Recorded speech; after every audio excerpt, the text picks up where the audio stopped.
Starting. Oh, we're live. Okay, so it's great to be together, Ravi. Ravi's in Mexico, and she and I are. This is the first video to talk about the One UB, the One Universal Beat Music Collection, and it just kind of like it just flowed into being, right? Wouldn't you say, Ravi? Like the project? Yep. Yeah, like we're just like, whoa, we should do this. What about this name? What about this? But we wanted to talk about what it is. Now, if you're watching this after the fact and either of us are blurry, I think it might be because of the international connection.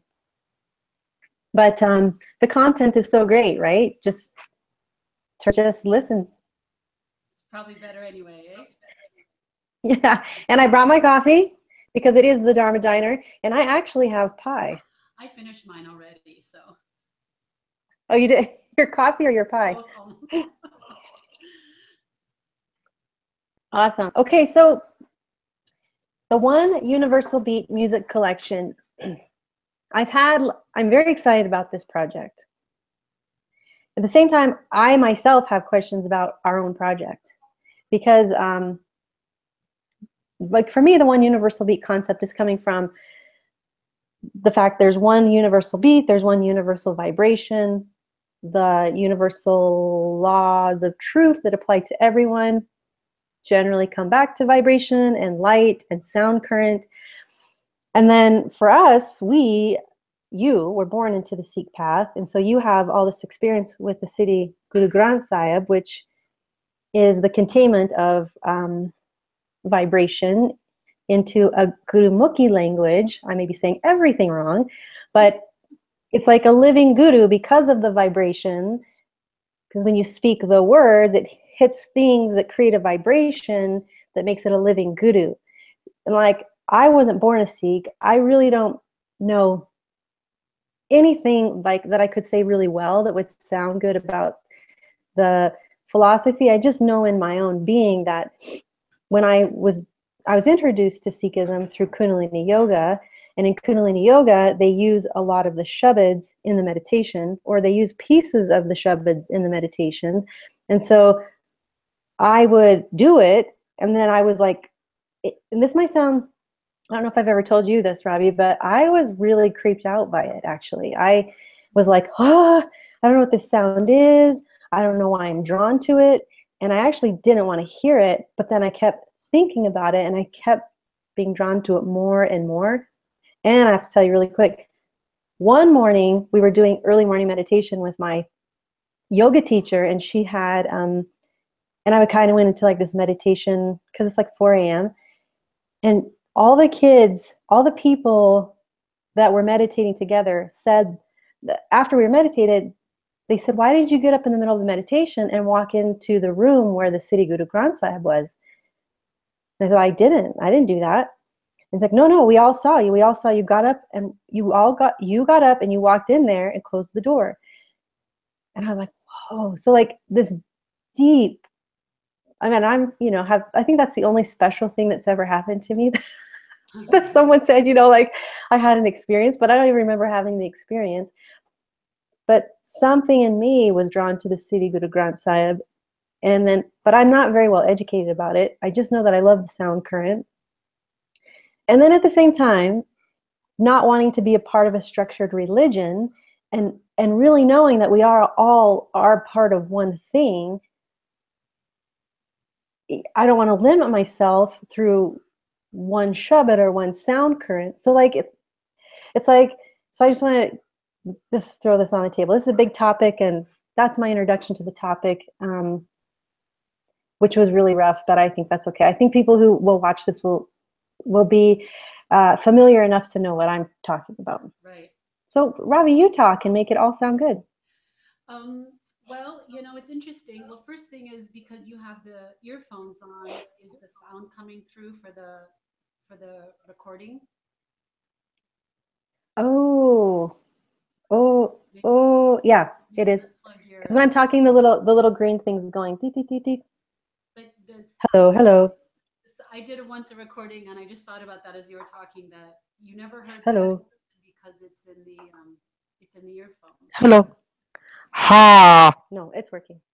No, but I can edit that out. okay. Anyway, so I think Oh. that what it's interesting. You said pretty much everything I know as well. And when you are born into something, or my mother converted when I was like 4, then I just grew up in this lifestyle, and I didn't really have to study it, and I didn't. So I have to say I'm not a scholar in this. I haven't dedicated my life to studying it, but I have dedicated my life to experiencing it. And I always found that whenever I sang these shabeds, and I'll explain that in a second, I just felt so good. Like it was like when people talk about meditation, I just think, oh, that's what it's like when I sing shabeds, is I feel that peace, and I feel some sort of connection to my, my soul, something greater than me, something peaceful. And so what's cool is that the Sikh scriptures are a collection of writings from the Sikh saints plus other holy men in India back in the day. And it was all written in a musical composition called rag. So every sermon, I guess you could say, was written with a musical composition in mind to evoke a certain emotion or whatnot. And even if you don't sing them in that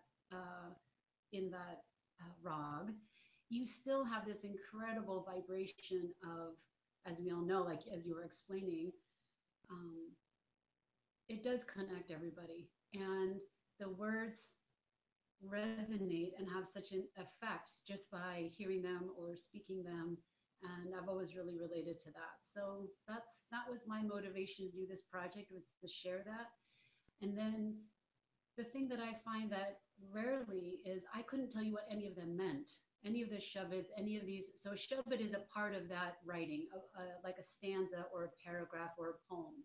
And so we take those out, something that means something specific, and then we sing it in our as a meditation or in our prayers or in our services. And Ravi, how many rags are there? Do you know? no, there's Like, I mean, is there like more than 50? No, not more than 50, but there's a good amount of set, and I should know this because I did study a little bit of it.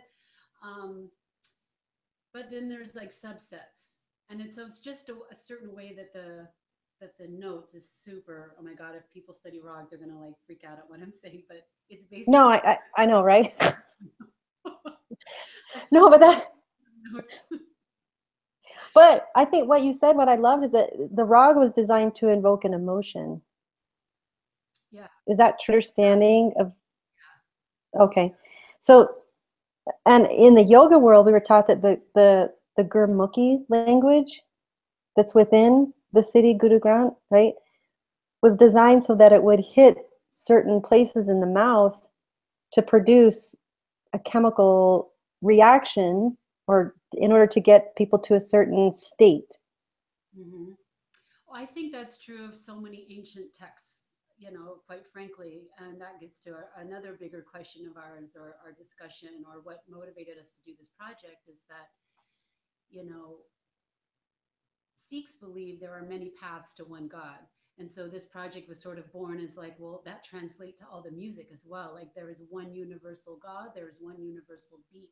And so many ancient texts are put to music in this day and age. And again, I'm not a scholar. I don't know how much of that happened back in the day for each of these, spiritual paths. But it's so fascinating that so much of it does revolve around music and singing. And But it's true. Like, I was just listening to a Christian commercial this morning. I felt really drawn to watch this like Hebrew Christian thing where they were like advertising for money. And my husband's, oh my gosh, my husband's putting up a picture of Yogi Bhajan up and down like this, like, okay, anyway, so long story short, but it was this Christian advertising, and they kept saying the music in there was like, I don't want to say it was spooky. It wasn't spooky, but it was you could clearly feel that it was from their path, like the Jewish lineage, and it just felt so old. And it was like, oh, this is different. Like they felt. But anyway, so sorry to interrupt you. Go ahead. Yeah, no, it's such a powerful thing. Whether we kind of like you said, like what is this, and I don't understand it, and what am I saying? But it's almost undeniable though that you feel something. Like if you do go to a synagogue and listen to a cantor singing, it's so powerful for me. And so what I wanted to do was not only share the vibration of the Gurmukhi from the Siddhi Guru Granth, which is the Sikh holy book, but also to, we have the technology of sharing the translations now. And so I thought it would be interesting to sort of layer on what the translation is so that your heart and your tongue and all the cells in your body can respond to this ancient text, the vibration of it, but also your brain can have something to kind of think about and process and kind of balance this left and right experience and brain. And as I've been working on the project, and I've done more digging and studying in a way what all of these words mean, it's just been a really enriching experience for me. And I would love, and I'm happy to share it with everybody. Well, I think it's important because I was given a specific meditation from Yogi Bhajan, and it's from, I think it's in the Siddhi Guru Granth Sahib, it's Gurmukhi. And as I've been looking at universal truths and things that are not held within a religion or a path, it's really coming down to a person's vibration, or coming up to a person's vibration. And so my mind was like, should I be doing this meditation? Is this the vibration that I want? And then I was thinking about the Shabads, and I was listening to the first draft of your Miracle Shabad, which is beautiful. And I was like, wow, so if everything really is about vibration, then if someone's listening to this Shabad that's from a Sikh writings, right? Like it was written by Ragis and it has a particular vibration. But I was like, well, okay, so bear with me here. So if you're doing that, instead of it being a passive experience, I guess is where I'm coming from, where you're just listening to the Shabad and it's going to take you where it wants to take you. Like this Shabad's on miracles. The first Shabad that you're recording and releasing is on miracles. And I was listening to that and I was thinking, what's great about the transliteration, or what's great about you saying the words, is that for me, it helps me understand that it's actually in line with my goals. I don't know if that makes sense. It's like, so instead of feeling like, oh, I'm giving all my power to this Shabad that's going to do this thing, which it could and it can, I'm not saying that it can't, knowing the translation helps me buy in at a mental level of, yeah, this is, okay, because if you're doing the Shabad and you're meditating and you're allowing it in, and if you're going to allow the Shabad to come in and change you and surrender to it and bring to you these things, do I have buy-in? Like, and so like hearing the translation of it is, yeah, okay, yeah, I get that. That is what I want. And I don't mean for that to sound so Western and not honor the sacred vibration of it.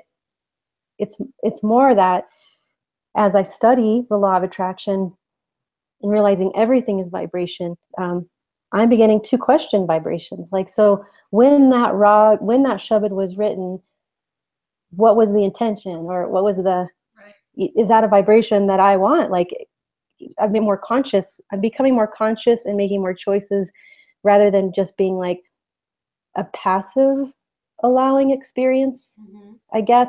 And I guess it is okay for me to say that, because with each Shabad, in the Kundalini Yoga community, so I don't know who started doing this, but they took Shabads and they would say, okay, this one's for healing, or this one can strengthen your marriage, or this Shabad can. Yogi Bhajan did.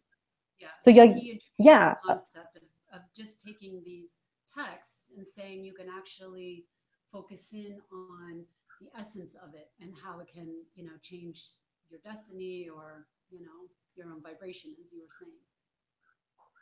So you can do that. You can say like, this text does this, and just have this trusting feeling of, okay, this is what it's doing. And say I was doing one for a miracle, and I had a specific miracle that I was praying for.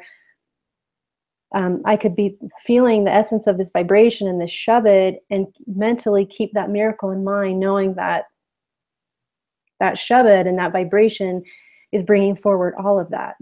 Would you say that is and another true? I mean, it's kind of tricky territory, my but experience is that two things I hope I remember. One is that when you set an intention, and Deepak Chopra talks about this, like just throw out the intention into the ocean, and then you have to let it go, and then see what the waves bring back. And that's such a big part of prayer for me. Prayer and intention is that, okay, I need a miracle. I'm going to work on that, and I'm going to focus, and I'm going to do a meditation. I'm going to listen to the Shabad for this miracle. And the next part is to let go what that miracle is, or what the result of, quote, the miracle is. And part of doing this project and really working on the translation was, the way I could relate to it was, the translation was as if my soul was speaking to my brain. So I'm listening to this as if my own divinity is speaking this to me as a human, reminding me, your miracles, Ravi, are perfect. You are exalted. You are the perfect guru, which is teacher, and I just thought, that's so empowering, and that changes such a dynamic in my brain to have that affirmation spoken to me by my own soul. And that kind of started to shift that into being that more empowered space of, because even in a Sikh religion, the first Sikh, Guru Nanak, shared that God is within and God is all. And so you don't have to go outside to get, to have a connection with God. And then I think, like so many religions, time and humans, just it gets a little wonky, and how far from that essence of the essence that these teachings and all these incredible spiritual teachers had. So, I go back to, it's so easy, like you were saying, just put on a Shabad and something will do something for me. We're passive, and it's outside of ourselves. But what if your own soul is telling you, you are beautiful, you are perfect, you are bliss, you are safe, you are healed, you are, the perfect, you are perfect. So I love what you're saying, that when you, and this is in line with the law of attraction, because they say, focus on the why, not the how or the what. Like, so you were saying you put this miracle out there, and you don't know, like you let it go, like you set the intention, and then having that openness to receive and bring it in from a mental place. So I love that. And well, actually, when you said that, it made me realize, yes, because once you set an intention as it's out there, having a Shabad, whether it's a Sikh Shabad or some other music from any path or religion, or I don't know if it's a Hindu song or something, like having that piece of music that was written with that essence to kind of keep you in the space of receiving and allowing and being open to the process of miracles, not necessarily like, this is a miracle, this is how it's going to come, it's going to be green, and all these things. So I think just now I'm realizing just the essence of it, the essence of the Shabad keeps us open to that essence of like the allowing of it. Because my mind was like, well, people don't really need the truth is, people don't need a Shabad or a piece of music or anything to create a miracle. You don't need it. But the more I kind of read about the mind and how we are with our thoughts, sometimes it is hard to calm our mind down and to stay focused on a thought. And I think that having a Shabad and having mantras and having things actually helps us stay focused. And they do have a very special essence, a historical essence and a spiritual essence. But mostly, like if you take away all the religion and all this stuff, it really is just about, I mean, I don't want to say it's really just about, but a lot of it is about being able to focus and stay in a specific space, and that shabad and other tools help a person do that. Yeah. Because I was like, because part of me, the more critical part was like, we don't need shabads really to do. You don't need anything to do that. Okay, well then do it. Okay, well then go. Well, the analogy that comes to mind is, yeah, you can paint your house all by yourself with a small little paintbrush and a little thing. But if you go and you get some tools, you get some help, you get the right thing, it can happen faster. It can be more enjoyable. You might, anything can happen in that time if you invite 6 friends over and magic happens and it gets done. And, to have something that you're focused on, that it is hard, and especially in this day and age with all of our distractions, just to take a moment and just to, yes, have it in the background, but just, again, as I was making these tunes, I just have to play them over and over again, because you start to, it's part of the process. And after a while I was like, I am perfect. My miracles are perfect. Like it took a long time, like, yeah, like I do allow miracles in my life. I mean, and then I started to see all the miracles that happen every day, and it wasn't about, oh, I have this one miracle I have to pray for, and please, make this one thing happen, because, you know, whether that happens or not is also perfect in life's plan. But the fact that I'm thinking about miracles, it's just, who knows what that opens up, in our lives. And maybe anyway, it's, No, I totally. It's a reminder. It's like a okay, but I want to go to your process as an artist. Um, I don't know if you're comfortable with that word, artist, or we'll go for it.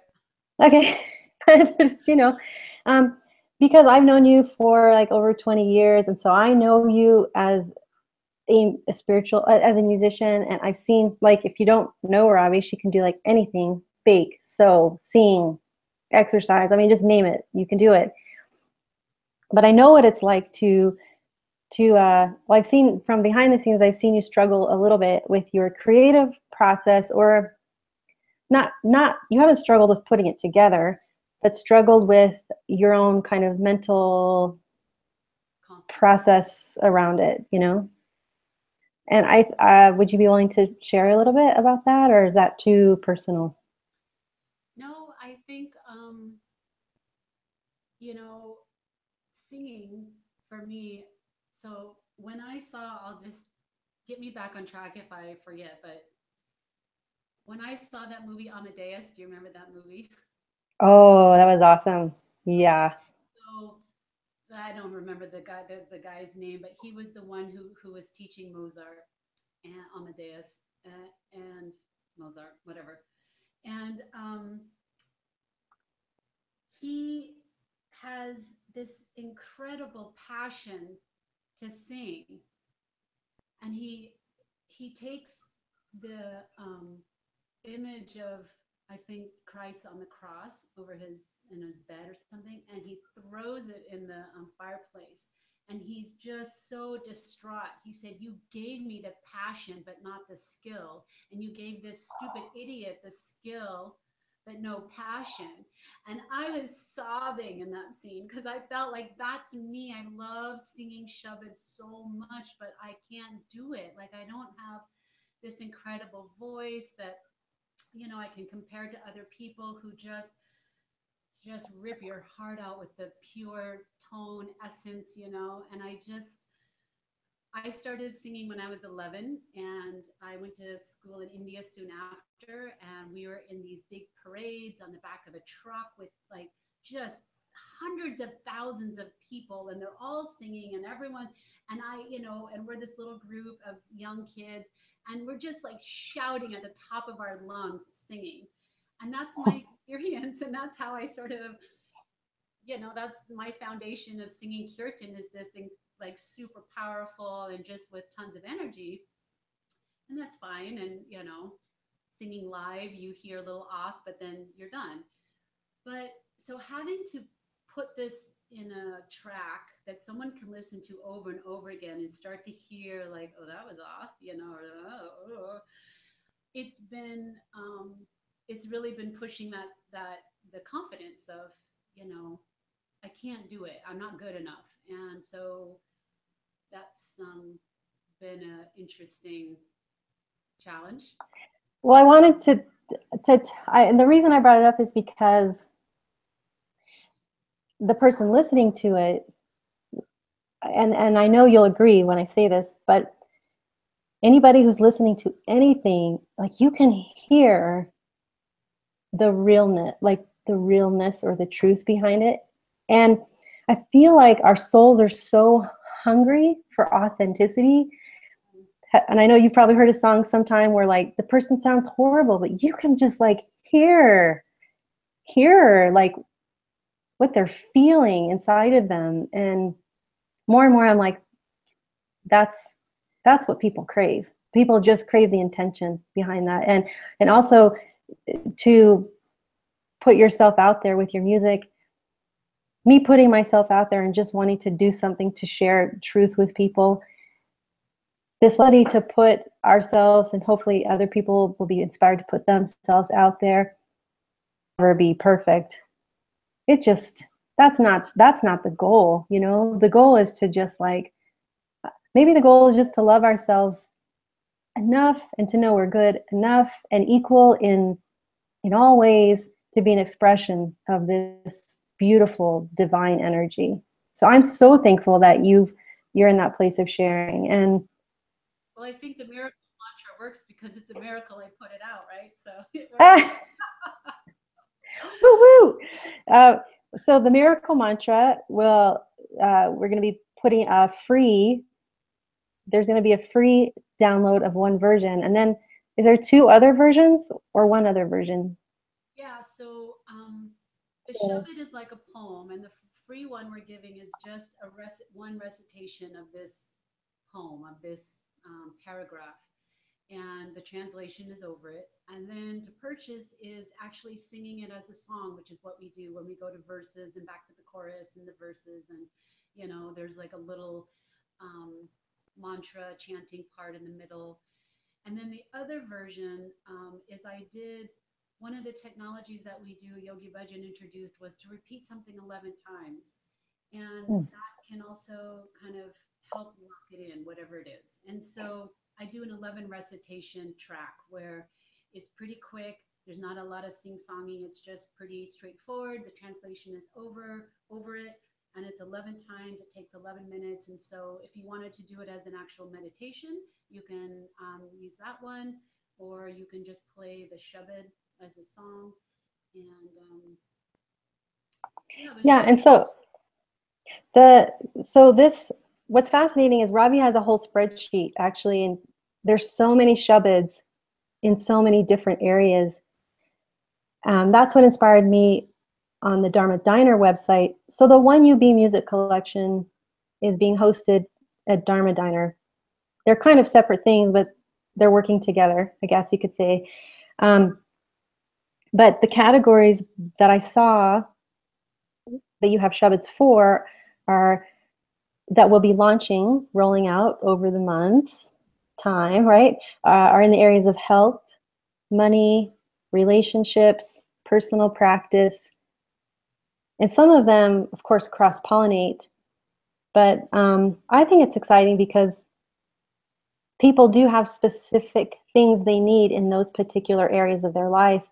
And to have a Shabad or a poem or a musical essence piece or musical piece of essence to help them is going to be very exciting. So this is a miracle. Do you have what's the next one you have in the pipeline? The one I'm working on now is The Guru is My Physician. And so that's the translation. And so it's just all about, for me, like really getting into it is about, on the outside, it would be for health and healing, and kind of goes with the miracle track a little bit of kind of just because a lot of miracles are about healing, and we do use that the miracle shabad for healing a lot. And so I wanted to do a follow on with straight up, the guru is my physician, and he puts that. See, what does he say? That he's actually putting the medicine in my mouth, like literally. And so again, if you think about your soul talking to you yourself, that what is that medicine, and just the healing that it can bring, the comfort that you're not alone. And I don't know, it's just Yeah. What would you say to a person that's never heard a Shabad, like from this city, Guru Granth? Like, have you ever had a friend or someone who's like never heard anything and from like a Shabad? Yeah, I mean, I think because they are sung or spoken so differently based on the person, like when Indians sing kirtan or sing shabads, it's going to be very different than how I do it. And so I think, again, that's what is typical and what can be compared to. So it's kind of part of the process. But, sometimes Western people can't relate to the Indian version um, of performing a shabad. And some people don't like, just like any genre. Mm-hmm. So no, I think people mostly, like you, are like, what it, again, which is interesting, goes back to this whole point is, what does it mean? And then what I also think about is what it means is, and it is really tough to get the essence, because these are enlightened beings that wrote these, in a way, esoteric concepts for their time. And then you have other people come in. The first translation was from an English, a Christian man in the 20s, I think, 1920s. Again, sorry, history buffs. I don't know what I'm saying, but some guy was so taken by the Sikhs that he learned Gurmukhi and Punjabi, and he studied it. And the rest of his life, he was an officer in India or a judge or something. And he translated the whole Guru, the whole Sri Guru Granth Oh, Sahib. And that's the first translation. So then that was amazing. Everyone could read it. But as time went on, people were like, this is really, did the gurus really talk about sin? But because it was a Christian concept, that was an easy concept for him to translate this certain word into sin. Okay, well, they must be talking about sin. But now people are like, but Sikhs don't really believe in sin. If again, going back to the essence. So the trick about the translation also is, how do you how can any human being really know the essence? You do your best. And so that's kind of part of the confidence too. Like, you know, this is just some person's translation. So I've been really researching certain words, and I look along like all these different sites that have this concept. And, I think that it's so easy. Okay, here's somebody told me this recently. They said, oh, one day I was young and I just decided to go to church. I just wanted to go to church. Something was going on and I just wanted that sense. And as long as I translated the word God or Jesus into family, it was fine. And so it really showed me that it's not, some people it's easier. Okay, it's outside of me. I'm a victim. Someone's going to take care of it. If I'll be okay if I do these things. But really, it is about your own soul. So when I read these translations, and, I'm a grown up Western person also, you're like, oh, I don't know what that means, but if I just think like, but if God is within, which is what so many people believe, God is within, and then a whole nother conversation, God and your right. soul, that all comes, Yeah. but if all of that is, if you kind of believe that, then for me, the translation goes back to, instead of, when in order for me to process this, I hear it, I speak it as if my soul is speaking to me. And it's been really I wonderful. love that. I love that. Let me tell you why I love that. Because I've been meditating on the concept of being selfish. And I was noticing people that seem like they have like a really great life. And I hate to say this, but I would have normally said, "Oh my gosh, that person's selfish." I mean, but then I was like, "Oh wait, okay, so this whole relationship with the concept of selfish has been in I've been meditating on that, and it's just kind of for me has come full circle into exactly what you're saying, in that whatever we're doing, whether we're listening to a shabad or um, learning a new teaching, processing a situation, it all has to be processed and translated in a way that not benefits, or rings true to who we are individually.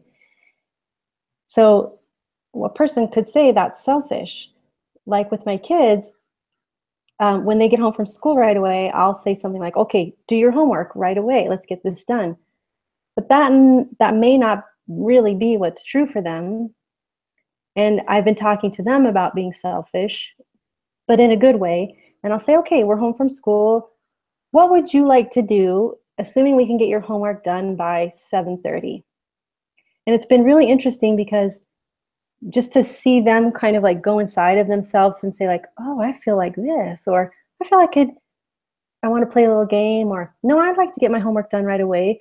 But to give them the space and freedom of choice to be selfish. I'm just fascinated by that word lately, and encouraging myself and my kids to feel what would feel good for them. Not feel good in the sense of like sense indulgement, like go eat 2 bags of chocolate and throw up all day, but more like there's that balance. And I guess that's a whole other conversation too. But I with the translations, I like what you're saying, because it's you can I think we all know, and for the audience that would be watching this, they're they know too that when you hear that translation, it's almost like hearing another language and saying, "Oh, I wouldn't have used cat there. Would have used tiger," or Right. just a more powerful word. Yeah, hopefully. You know what it is? It's a more powerful word to invoke the emotion that you're looking for, or that feeling, because sin might ring true to someone, like, yeah, whereas mistake or different choice rings true to me, like, "Oh, I wish I would have made a different choice," Right. or lesson well learned, or so anyway, I think it's just replacing with that word that's going to invoke the feeling, the essence, and I think the vibration of it. the last thing that I wanted to share about this process for me is, you know, my experience of being a religious person in the West, growing up and realizing people are so afraid of religion. Why are they so freaked out and judgmental of people who are, quote, religious? And I just noticed this for so many years as I was growing up and processing it. And what I came to is that the people who call themselves religious tend to be, or what people associate with religion is fanaticism. And Hmm. um, and I think a lot of crap has happened with the essence of every religion's teachings through humans and time and committees and all sorts of stuff that um, doesn't ring true for people anymore. And Hmm. so I find that people still want the spiritual life and they want to have some connection, but then they don't want anything to do with religion. And so the process for me has been, can you take the essence of a teaching and let go of the, quote, religion that's been formed around it? So, you can listen to some, Hindu chants, and to me, they are beautiful and they do give a sense of peace. And I don't have to think, well, you know, I don't know, because the current Swami Satyananda did this, it's like not about anything that's happening today. It's about this essence. And I just read about like how even in the Buddhist faith, they didn't have songs in the beginning.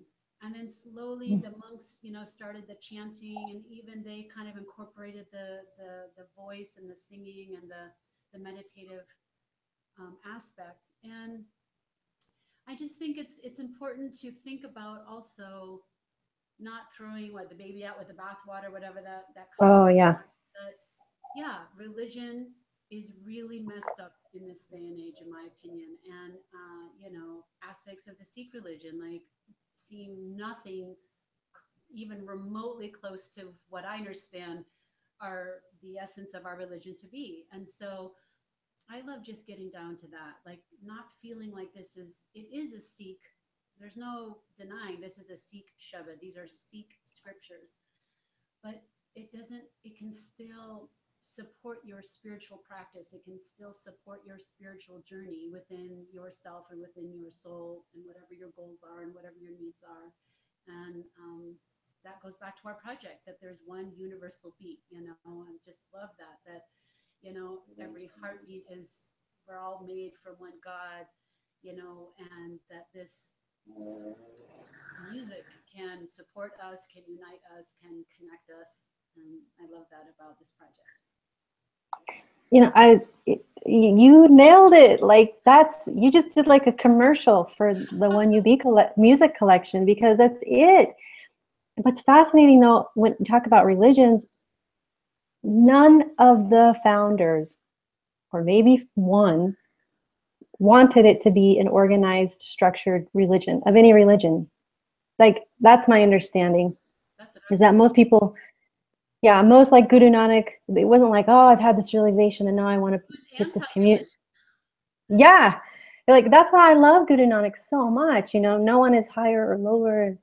But even most spirit people who have had big experiences of the divine coming through them and then sharing it, and then they're perceived as the knower, and then these things get structured around them. A lot of times they didn't even want that themselves. They just wanted to bring the message through, the essence through. So the one universal beat, bringing that essence through of oneness and connectivity. I really love that. And so this first one's on miracles. You can stay tuned for the launching of, I also want to mention that I do think this is a really good collection for teachers of any yoga, any path, because they're organized into those sections of the health, the money, the relationships, and things like that. So even if you do Ashtanga or Hatha or even healing stuff, I think this is a pretty cool thing. And eventually we're going to have an app where you can collect all the pieces. So you could just go to your health section and find that, and go to the music section and find a Shabad for that. And so any last words you want to put out there, Ravi? No, I want to thank you for